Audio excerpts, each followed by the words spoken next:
So Todd's talking about putting your plan together. The questions you're going to ask people. What are they going to ask you, and how are you going to answer that? I put the word up here, icon, because icon is a sign of the times. Icon is a symbol. It's a place that links you directly to where you want to go. It's something that people automatically recognize and either find their way to the washroom, they're able to link into the right place they need to go, they know whether the symbol is friendly or unfriendly. The icon of who you are, your brand. What is your brand that you're sending out there? Now, if I look at marketing from the perspective of marketing a company, and regardless if you're going to own a company or you're going to market yourself to get a job or you're looking to get ahead in business, what's your brand? What are you saying about your icon? If someone looks at you, can they tell in about 5 questions or just by looking at you what you stand for? What are some of the things that would be important? So, say for example, I'll give you a little example about myself. I started as a banker, believe it or not, and then I ended up an artist, and then I ended up going into advertising, and then I owned an advertising agency for the last 18 years. But that part of me that was an artist, which was my passion and my core, and I just had to be an artist, and I still am, didn't serve me well when I was presenting a marketing campaign to perhaps a board table of bankers.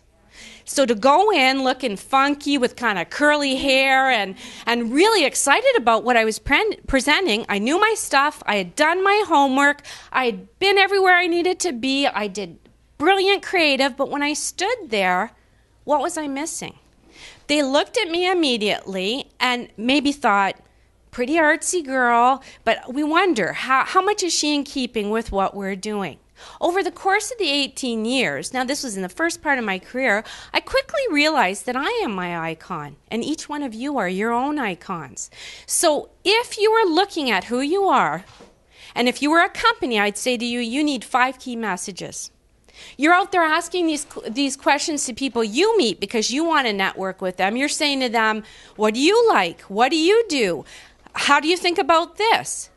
What happens when they ask you questions back? Do you have your 5 questions of what you stand for? What are your values? What's important to you?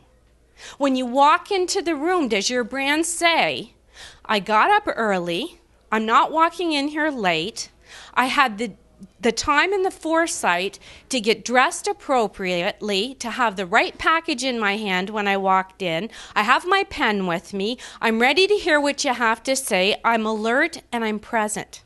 I'm here now. Are you saying having a brand doesn't mean you have to have an icon that stands out there that people don't understand? It can have a human element to it. Is part of your brand that you're involved in community?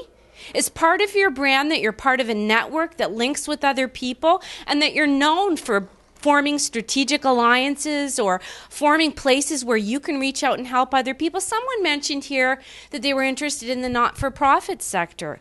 Well, if you're interested in getting involved with the not-for-profit sector, one of the best things to do is to get involved in it from a committee, a membership position. And in my case, I thought, you know what? I have to go and present to boards. And I'm asking them to consider doing marketing of their not-for-profit agencies. I better understand what's important to them. So I got on boards. I got on committees. I knew how important every decision they made was, and that when they were looking at what I was presenting, I knew how they were looking at it.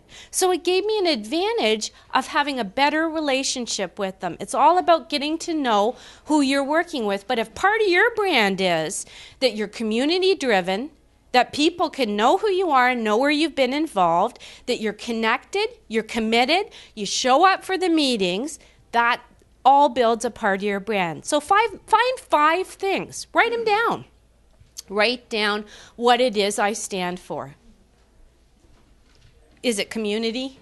Is it if it's getting ahead or becoming or learning or becoming knowledgeable or finding alliances, then prove it. Get out there and do it. But write those 5 things down and say them to yourself, and then think. Could I answer anything anyone asked me from one of these places? If somebody asked me my involvement in something, could I put it against those 5 questions, and would it hold the test of time and say, yes, that's what she stands for?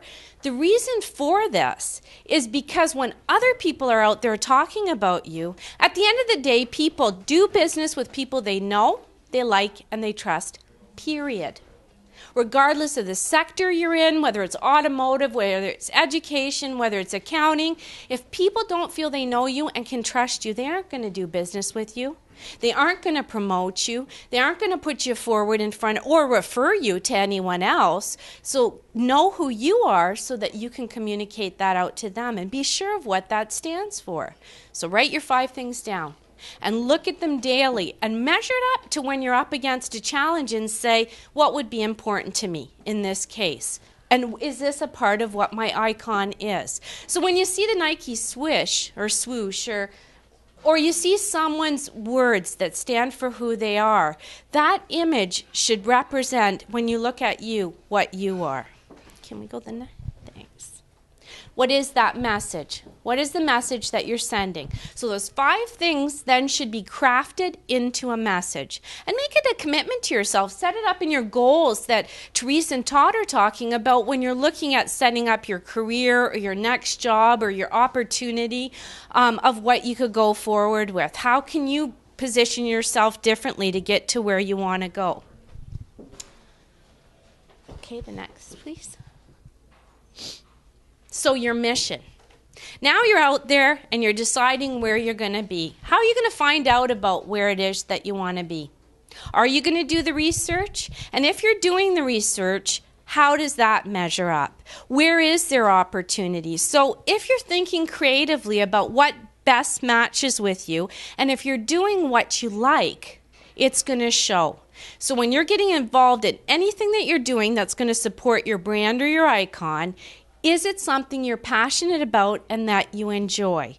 So some of you are in transition because you have to be, because there's changing times, and some of them are because maybe you're looking at changing where the world is. And I agree, don't look at where we are right now as a place that it ends up being that there's not opportunity. For me, I look at what's going on right now, and 18 years ago when I started, companies, individuals, service industries that I worked with, I had to do somersaults to convince them to work together. In that frame of mind, everyone, including not-for-profits or people who had marketing budgets, they held it really close to themselves and they didn't want to share their information with anyone else. They didn't